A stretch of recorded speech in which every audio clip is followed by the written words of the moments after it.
Ito yung original, ito yung bago. So ito yung original, ito yung bago. Yung bago, ito yung ginagamit ko ngayon.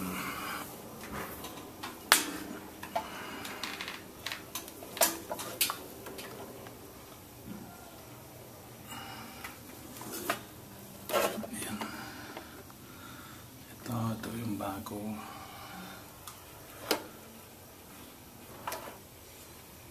Trace natin hanggang dito. So battery,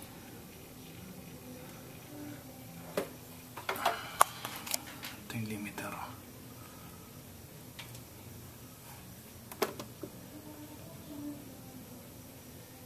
Utility power 312. Now, para just to be sure na walang ibang inverter na nagko-conflict, i-off-grid ko to.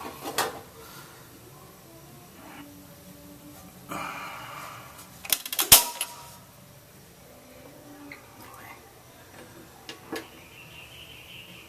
So, yung utility nagpi-blink, off-grid siya, AC input 0. So totally disconnected siya sa grid. Hindi siya wala siyang physical connection to the grid. Kung naubusan yung battery, papatay siya, hindi sasaloy ng grid. So naka-off na yan. Okay. Utility power ko is 50 watts. Okay. So ibang load ko nandun na sa off-grid. Sasaksak ko ngayon itong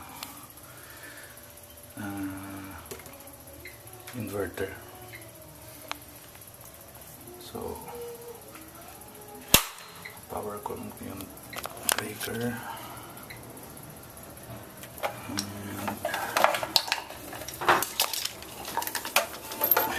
Sorry, magulo. Ito yung saksakan. So 50.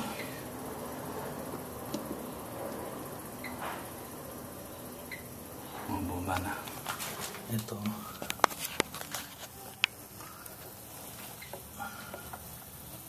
140, 139, 137.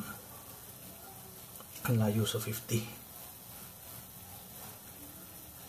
Yun ang hindi ko maintindihan. 140. Tanggalin ko yung power. So ngayon, utility power na is 5, 4, 7.3, 6.6. Tanggalin natin to.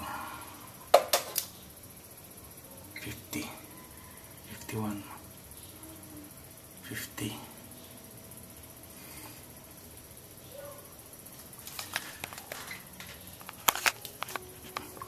Saksak ko ulit.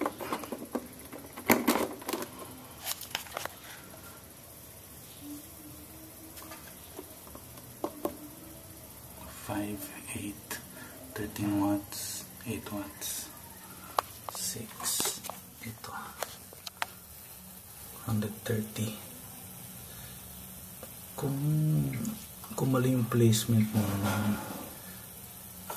ito nito, yung clamp meter, dapat ata full load to, pero now it's just 140. Ito naman, tanggalin natin yan, 51.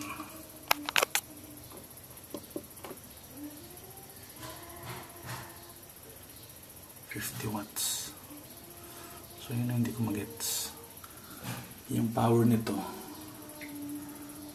ito, dito siya kumabit.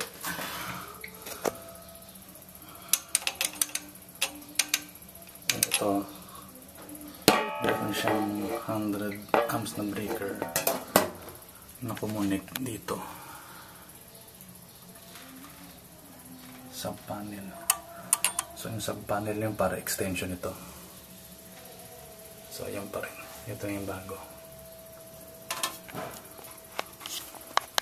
Itong critical sa panel ko, ito yung sinusuplayan nitong green off grid. So yan, yun.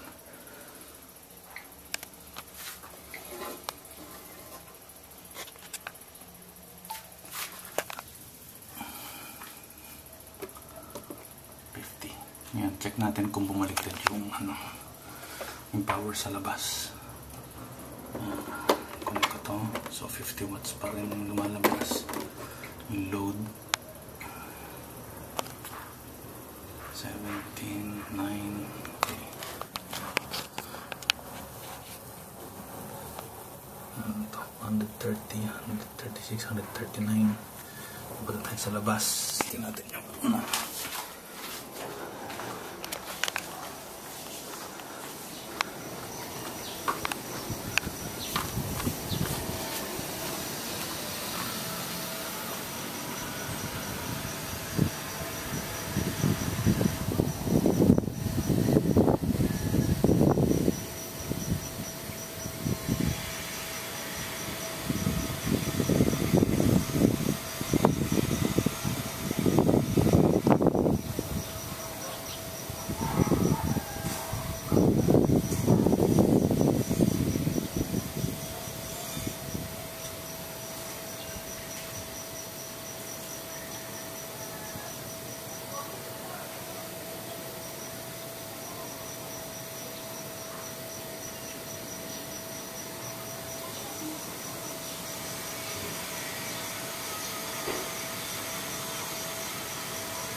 kita ba?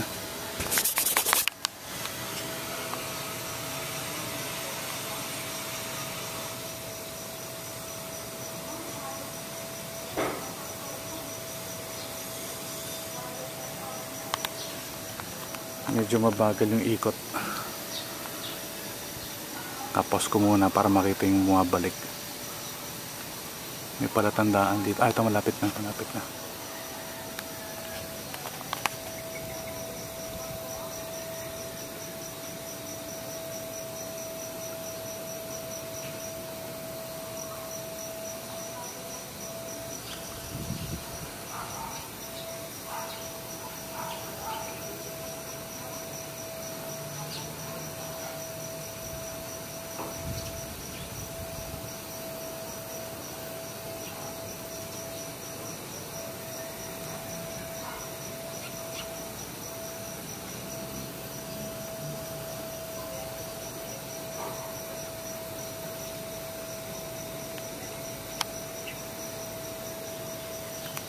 So yun, bumabalik.